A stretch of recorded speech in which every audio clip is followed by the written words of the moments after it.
Hey everyone, welcome to Moms in Real Estate. I'm Angela Fazio, and today's guest is Cara Rice. She's been in the business for 6 years. She used to be in clinical research, which I think is really interesting, and then moved into real estate so she could have really good times with her kids and not miss any important moments, and she was successful at it. So I can't wait for you to hear all of her tips and tricks. So let's get started.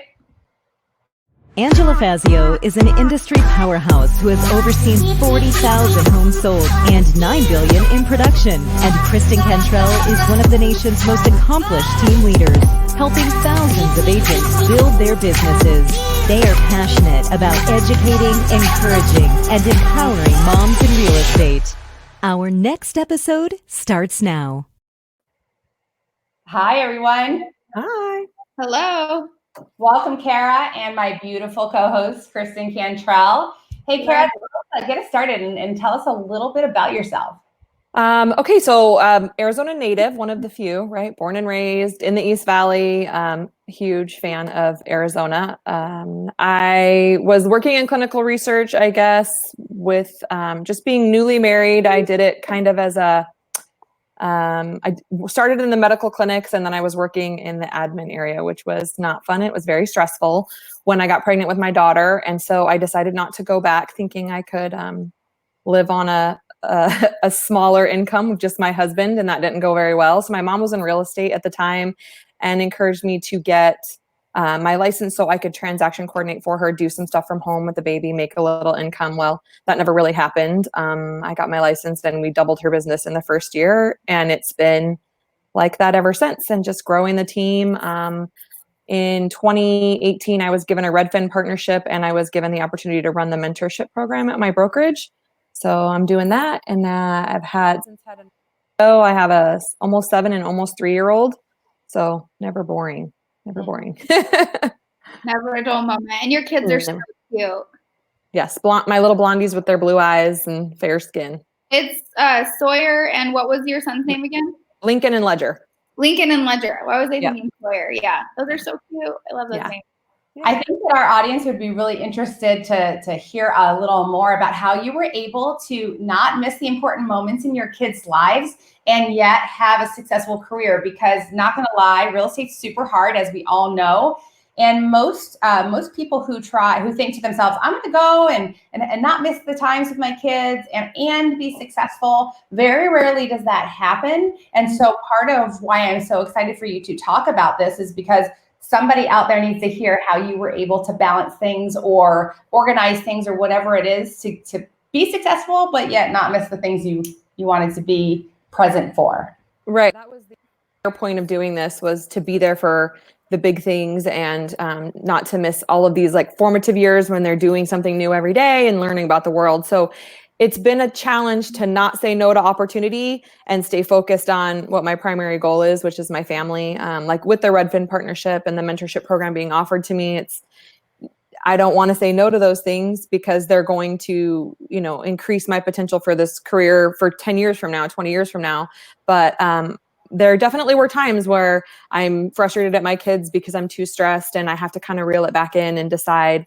I decided to add a partner to our team a couple of years ago to help. And, I pay for that help and I gladly do it, but it frees me up. And one of the reasons that I take on the mentorship program and the training is so that I've spread myself out throughout real estate, and I have my hands in a lot of things, so that I'm not in a car every weekend like a lot of agents who want to bring in that 6-figure income. They have to be safe, and I don't want to do that. That's not the point. So I do a lot of a little, or a little of a lot, I guess, to keep the income coming in, the opportunity coming in, but not take all my time and defeat the purpose of, leaving the corporate world in the first place. So it sounds like to me, I heard a couple of things. I heard delegation, right? Yes. Getting somebody to help in the areas that will free you up and whatever you think is freeing. But then I heard something else really different that I don't know that we've talked a lot about on the show, was to diversify and find other ways to bring in income except for just helping buyers and sellers. So tell us a little bit more about, like, how did you were you like, I'm so smart, I'm going to diversify on purpose? or was it like you had the opportunity and realized or recognized? Was that intentional or it just happened over time? Well, I had always kind of talked about having other ways of bringing in money, and I had supported my mom in her career and done kind of behind the scenes stuff to make money. That didn't make me as much as being the only person on the deal, but it still made me money while I'm sitting at home with my daughter. So I had done a little bit of that, but the mentorship program was just because my broker had faith in me, needed it, and it worked out. And it was literally something that was handed to me and has been built over the last 3 years of just trying this doesn't work, trying that, and doing it. I realize it's something I can do comfortably from home. To have that added income. It's a lot of work, but I really enjoy it. So it doesn't pay as well as just straight up selling, but it gives me more freedom than that does. So how many mentees have you had? So I oversee a program of it's been 6 to 8 mentors at any given time. So I personally have probably graduated out probably 12 to 15 since I started, but the program overall, I think, has graduated out about 30 or so. And then we have quite a few active still. And I think if I remember right, you have a lot of people that you end up mentoring that want to stay with you, right? Well, I think everybody kind of wants a place to go after they're done. It's like, okay, you're done. But we're looking for something specific, and we've only found that twice. I've added Kelly Chacho a couple of years ago. She's a longtime family friend, and she's been with us. She's actually a mentor now as well. And Jill Hairston graduated out with me beginning of this year, and we added her to our team. And then Dan Updike, I just added him in the last week. So looking for something really specific, and we don't offer the same kind of guarantee of leads that some of those teams do, where people really want to go to make sure they make a certain amount of money. So tell me about, because you make it sound so easy, but it's not. So I'm sorry, I don't mean to make it sound easy. No, when you've been working at, this is what I don't mean it as a criticism. What I mean is once you've been working at something and you've really built something that's working, when we talk about it, not arrived at the end, but kind of we've been through the building process. It's helpful for our audience to understand how much work it took, the struggles that you had to go through, the things that really failed, so that when they go after it, they have right expectations. So share with us a little bit about things that were really hard, or that, maybe you fell on your face trying this or that. Can you give us any examples? I mean, I think it's just for the mentorship program, I think the hardest thing for me to realize was that not everybody works the same way. And I would assume certain things. I would assume that you're going to do this or do that, and it's not safe to assume that. And I think you really have to be extremely clear in your expectations, because, even the first couple of people that you may get it, but somebody's not going to get it, and you don't understand why certain things don't occur to them or whatever. So it's just being very specific, which is something that I always train them to be when they're representing their clients. Very detailed, specific, don't leave anything out. You want your contract to support your clients, all those good things. So being more specific is probably not, you say certain things, people, you need to do this, and they look at you like, duh, but I'm saying it because somebody didn't see it that way. So I guess just not assuming that everybody's going to think the way that you do. And then just in general, the balance, it's hard, with kids, and my kids were never in daycare consistently. So just trying to figure it out without, letting the, work frustrate you with your kids. And that's probably where I struggled the most, is I would get frustrated, especially with my son, who constantly wants my attention.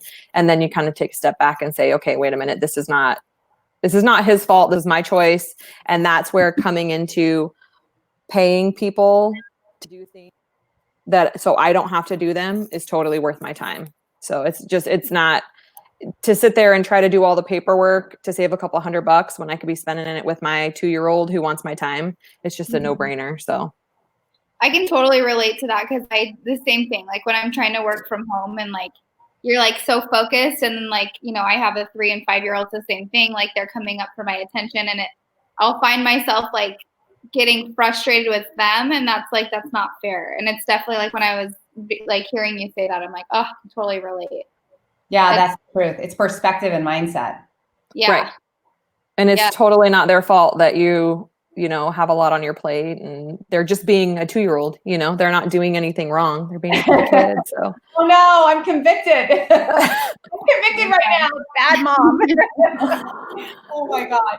But So- it happens. And to pretend that it doesn't happen, that you don't get short with your kids, that doesn't help anybody, because if they do get short, like they're failing, it's part of the deal. So. Mhm. I love what you said about when you're talking about your mentees, which is actually no different than your kids. I'm not calling mentees kids, but the concept of you have to break it down. Like I teach a door knocking class. I think it's funny, but it's the same thing you said. I have to tell these new agents, hey, when you're door knocking, dress comfortably, but not sloppy.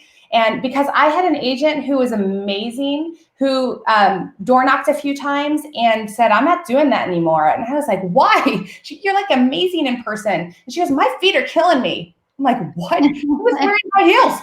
Oh, no. So, no. Like, Right. Okay, now I need to put that in my class. You do not need to wear high heels, but you door knock. Right. Oh my gosh, I think that's hilarious. What are some of the things that you say or try to instill in your mentees to help them have the right mindset and approach to this business? So I every time I say this, I always go, you always hear me say this, because it's so true. I tell them to focus on their long-term paycheck, that focusing on the commission at the end of one deal is not what makes a career. You have to look at every move you make in the long term, not the short term. If you're focused on, they start seeing price points and commissions, and they get all like, oh, I'm going to make $10,000 off of this. And it's like, if you look at your career as one transaction, you're not going to leave an impression that's going to make those people want to refer you and call you in 10 years. So I'm always telling them, do the right thing, focus on your long-term paycheck. The 10 years from now, how is what you're doing going to be paying you? And I know that's hard to do when you're trying to get into a job when you have to make money sometimes, but I find it's much easier to train people who are willing to look at it from a professional standard. Career, not not how much am I going to make tomorrow or in 30 days, but how can I make this something I'm making money from in 20 years? Kristen and I talk about that all the time. The secret sauce is we're in the people business, and I love to recruit, and Kristen's amazing at recruiting. And if we don't think of it as we're dealing with people who we want to like partner with, like we want to know them, we want them to know us, so that it's a journey. It's not a transaction, and that's a huge mindset shift for a lot of people, because all they're doing is, I need to do the closing, forgetting that there are people everywhere behind this transaction that you want future business with. Right, exactly. And you have to treat, it's not a paycheck, they're people. And, so many times clients will call, like we just had it happen. They call, her husband lost his job. They could still qualify, but she's like, I need to back out. And she was like scared we were going to be mad, which some people would try to talk her into still buying it because she still could. And we were like, whoa, like we want you to be happy. We totally understand this. And if I know if you need that money, it can be hard to be compassionate and to be like honest with that. But that person is a person. And if you treat them like a person and like you appreciate them, because people can tell if it's all about money for you. And if they feel like you treated them like a person and you respected them as more than just a paycheck, those people are going to call you and they're going to refer you. It's so true. I love that you're telling new agents that, because I run across so many agents that have been in the business a few years that come off of teams and they have zero repeat business. I mean, I'm thinking of a specific guy in my head right now. He was like 3 years in the business and just like almost like a beaten little dog. Like he didn't know, like he only was able to do so much because nobody poured into him and taught him like these things that you're saying. He was just very transactional, didn't understand relationships, and like, so I'm glad you're doing that. Yeah, and they're really successful people. I don't care if you're mentoring or selling or whatever you're doing. The really successful people think to themselves, this is my career. This is what I'm going to be doing for a really long time. And so I don't care if you're ready today or you're ready a year from now. I'm still here. I want you to know me and trust me so that when you're ready, you'll come to me. That's the long-term mentality. Right.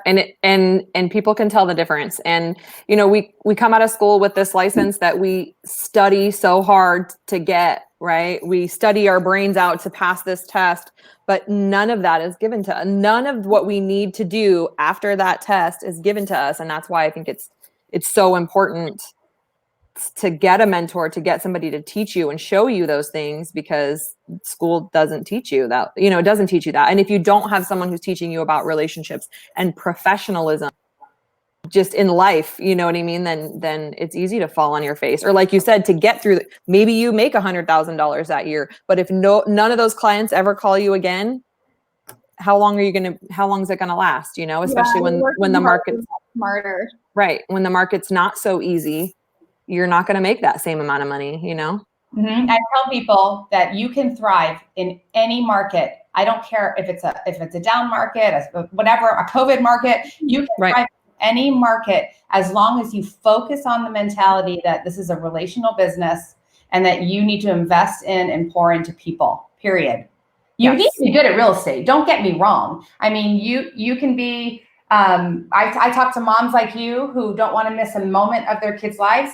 I'm not that kind of mom. I can miss a few. I don't care, you know, and it doesn't matter that part. We're all women trying to manage a family the best way that we know.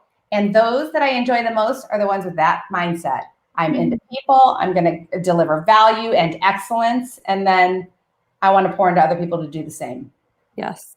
And it doesn't always work. It doesn't always rub off, but at least I know I'm saying it every time, you know? Saying it every time. These are people, they matter. People matter more than money. That's just my general thought process in general. Again, it's easy to do that when you're not pressed to pay bills. So I do understand that, but if you want to be paying bills with real estate in 5 years from now, you got to leave a certain impression. Mm-hmm. So true. Your prospecting methods. What do you teach your agents to do? So one of the things I always tell them to do is, you know, people will pound into your head, video, social media, whatever. But if that's not something you're comfortable with, then it doesn't serve you. So I basically give them a list of like the 10 different marketing approaches that they could take and say, what feels good to you? And like you were talking about door knocking, a door knock is just something I'm never going to do. And that's okay. But if I pretended to myself that I'm going to door knock, and I'm just never going to do it. But if I know, like, you know, I'm getting better into social media, mine is just talking to people and doing so in a laid back way. I think we talked about this before. I'm not a high pressure salesy kind of person. And if you try that approach with me, I shut down immediately. So it's just talking to people and letting people know like my passion for it, really, you know, and the importance of having a professional, not somebody that sold a house once 2 years ago, somebody who really knows what they're doing to protect you.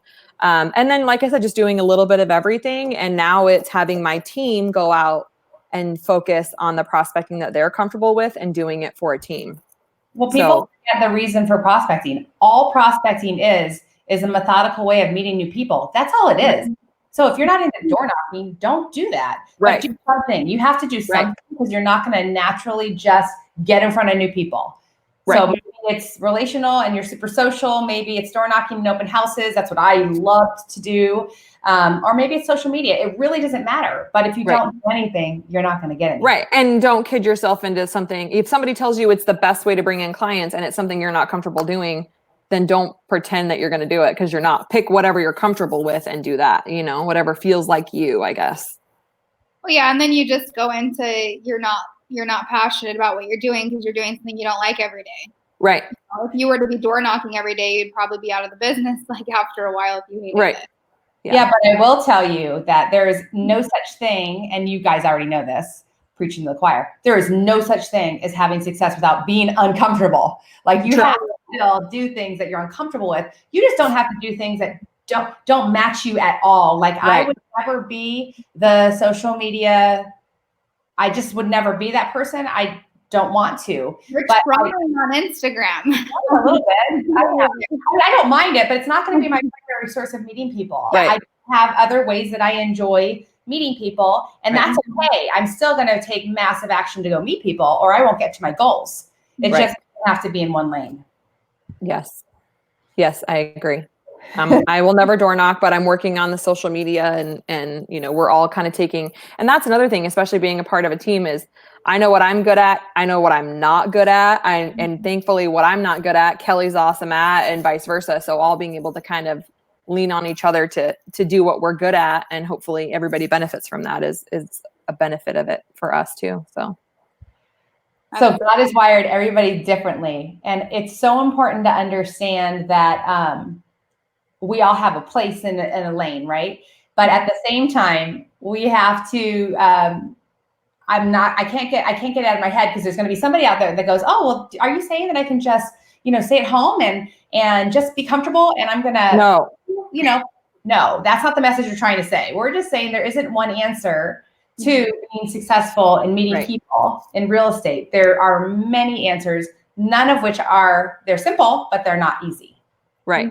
And my personality has totally changed since I started real estate. I'm way more open. I was the kind of person like before, if you knew me, I'm so fun to talk to. But if I didn't know you, I wasn't really going to talk or say hi or whatever. And of course I've gotten, as a continued confidence over the years, it's totally changed for me. I'm still, not the kind of person who walks up to everybody in the room and goes, oh, hi. I'll just never be that person, but I'm way more social, way more approachable, way more comfortable talking to people that I don't know than I was before I started, for sure. Because you have to be, you have to get comfortable with that. I feel like I'm totally that person you just said you're not. I like walk into a room and I'm like, hey, everyone. You totally are. You totally are. It's awesome. So are you looking for more mentees? Yeah, I mean, so you have to be in the mentorship program as a new agent in our brokerage. So you have to graduate out of 3 transactions in order to even join as a new agent. So yeah, we're constantly, I mean, we have a pretty steady influx. I think I've taken on 3 new ones in the last month. So, I'm not looking for them. I guess I could take 1 or 2, but everybody joins a program always wants, will you be my mentor? I'm like, I can't mentor everybody, because it really is totally hands-on. We do every other week, small group training. It's not like some mentorship programs where it's call me and I'll answer your questions. It's really hands-on. So yeah, new mentees. I love mentoring moms because I think it's really cool for them to see me do it, like they see me do it and it's totally a doable thing. It's not easy. There have been times where I'm like, what am I doing? It's just constant chaos. Like my husband goes to work at SRP, he comes home, there's no work at home, there's no phone calls, I'm up at 9:30 checking a contract before a mentee sends it. And my kids like in my lap or on my head. So it's constant chaos, but you can do it. And they can never use kids as an excuse for me. You know what I mean? Yeah. My 13-year-old said to me recently, she said, I tell my friends, my mom and dad, they're 2 of the hardest working people I've ever known. I'm like, that's cute. I mean, you don't know that many people, but it was really cute. My daughter will say, well, you work, but work. And I'm like, you don't see your dad work. He goes somewhere and we tell you he works. You see me work all the time. But I think it's a good example for my daughter, because my daughter actually had respiratory issues when she was younger. I think she's mostly grown out of them, but she was hospitalized quite a few times. And it was never a question of who had to take off work or if someone be able to be there with her. I was there, it didn't matter. I was putting listings on in a hospital room and, just taking care of her. And she's never not had me for something important. Yet she knows, like she sees me get awards and do these kinds of things. So she knows I'm important too. I'm actually doing marketing on car tags at her school. And I showed her, I'm like, these are going to be on the car tags at your school. And she goes, you're going to make me famous. That'll go on in a few years. Then you'll be embarrassed. I know. But for now, I'll take it. Stephanie actually put us on the buses at her school. So I'm already on like half of the buses at her school too. That's awesome. Mom. Yeah. Compare contrast. My daughter went to go spend the night last night with one of her friends. And so I went out to meet the mom, right? And she was like, oh, God, Mom, why do you have to come outside? I'm like, I'm meeting the mom? It's pretty normal. Oh, my gosh. That is so funny. Don't worry. I'll make sure I'm on buses in high school. Yeah, I always, because we have 6 kids and they're all different ages. And like my 15-year-old's in high school and I'll roll down the window. I'll be like, make good choices. I know, I love that. I can't wait to do that stuff to my kids. It's awesome. Yeah, if I try to do something embarrassing now, she just thinks it's funny. So it'll happen though. We'll get there. You'll get there. Always like spill stuff on my clothes, and my mom would be like, I'm coming to your school with a bib, and I'd be like, don't do it, Mom. And like I'd always be so embarrassed. And I tell my son, because now he spills everything, I'm like, when you go to school, I'm gonna come embarrass you. And he's like, I don't care. I'm like, dang it. Yeah, I look forward to it for sure. I know. Well, I want to, do you have any like parting advice? Okay, I'm an agent, I'm struggling. Couple of things that you would want to just say. I want to say, these are some good words for you to go and either pursue or think about, anything that you can think of. Oh, wow. Geez, that's hard. Those are some, I mean, think again, like going back to, it's a long game. It's not a short game. I see so many new agents come out swinging hard for like 2 months, right? And they're doing everything and then nothing happens and they get discouraged and they stop. And then I see the ones that continue to swing, maybe not as hard as month 1 or month 2, but they still are swinging. And then it happens. It will happen. If you have somebody showing you what to do and giving you advice, somebody who has what you want, and you follow it, it may not happen right away, but it definitely will happen. But it's not like you work really hard for a month and it starts to pay off. Sometimes it works that way, but it's not always the case. So find somebody who has what you want, do what they do or do what they guide you to do. And if you keep trying, it will happen. And if you treat it like something you want to make an impression on and treat it like a career and not a paycheck, if you keep doing that, it'll pay off. My husband and I, neither one of us have a college degree. And when we got together, he wanted to get into SRP and then I was just going to do whatever after that. And so we would wake up every morning and sometimes we would be like, okay, we've been trying for months and it wasn't happening. And our plan was if we work hard every single day and do the right thing, it will happen. It will pay off. And we have this like incredible life, 2 homes, we're financially stable and there were times where we didn't know how we were going to pay the mortgage on our first house. But I was like, if we just follow the plan, work hard, it'll pay off. And it has paid off, I think, more than either one of us could have ever anticipated. So that would be my thing. Just don't give up. It's a long game. If you do what somebody who knows what they're doing says to do, it will happen. It will happen. That is really, really, really good advice. That's awesome. That is such the truth. I wish I could unzip everybody and stuff that knowledge inside of them to where they know it, and then zip them back up and send them on their way. Right. And you see it so many times, like you see them lose the steam and stop fighting for it. And it, like, don't stop. Right. Don't stop, and a lot of people will say to me, oh, I want to get into real estate. You do so well. And it's like, whoa, like it's not everybody does that well. You know what I mean? So don't come into it thinking that it's going to just happen and it's going to be easy, because if you do that, you're going to be let down. You have to know that it's a long game and that it's going to take some commitment. But I could have never had the life that I have with my kids and the income that I have and the freedom that I have with any other job. No way. I love real estate. It's awesome. Yeah. Remind me of that sometimes when I'm like, but yes, yeah. No, there's no way that I could have. Is remember clinical research, and then you'll be like, I'm good. No. And what I made there for the hours and the work and the stress, no, like like I said, I don't have a college degree. My husband's actually finishing his at SRP, but the income that I make, the freedom, the whatever, I mean, it's not something I couldn't have imagined. And it makes my mom right, because she was telling me for years to get into it. And I always thought of it as sales, and I didn't want anything to do with sales, but like we were talking earlier, it's not sales, it's relationships and people and pretty houses, which I also really like. Not always. Yeah, no, not always. That's true. Well, the ones that I'm attracted to. Right. Yeah. Yeah.